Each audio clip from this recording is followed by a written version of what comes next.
আসসালামু আলাইকুম প্রিয় ভাই বোনেরা, সবাই কেমন আছেন? আশা করি ভালো আছেন।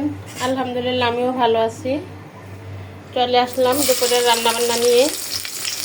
একটাতে বসাবো গরুর মাংস,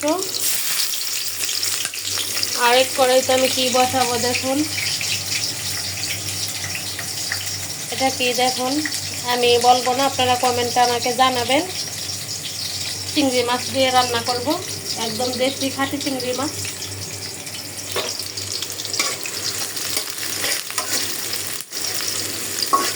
এই সবজিটা বসানোর জন্য আমি কড়াইতে দিয়ে দিলাম পেঁয়াজ, আর এই হাঁড়িতে আমি গরুর মাংসটা বসাবো।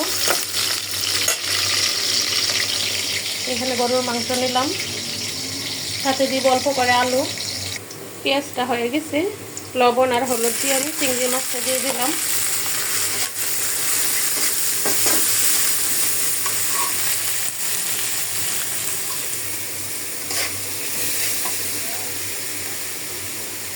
এদিকে মাংসের পেঁয়াজটাও হয়ে গেছে। সব মশলা একসাথে মাখায় দিয়ে দিলাম।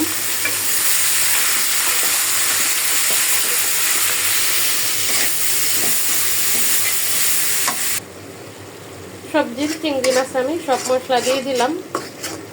মশলাটা ভালো করে কষায় তারপর সবজি দিয়ে দিব।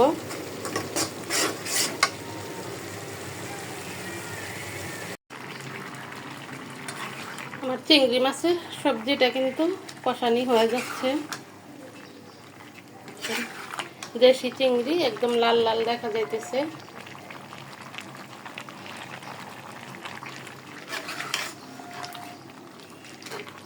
আমি সাথে 2টা টমেটো দিয়েছি যাতে টেস্টটা একটু ভালো হয়।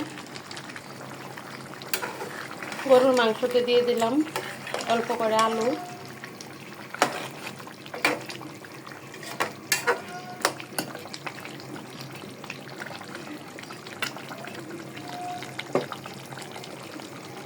সবজিটা কিন্তু হয়ে গেছে, আমি এখন নামিয়ে ফেলবো।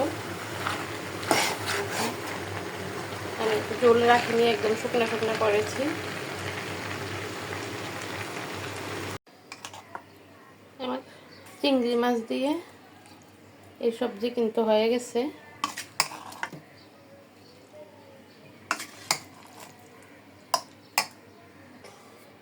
আমার রান্না কিন্তু কমপ্লিট হয়ে গেছে।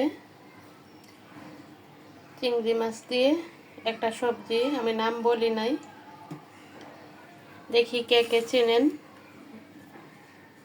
আর এখানে আলু দিয়ে গরুর মাংস। ভিডিওটা আর বড় করব না, সবাই ভালো থাকবেন। আসসালামু আলাইকুম।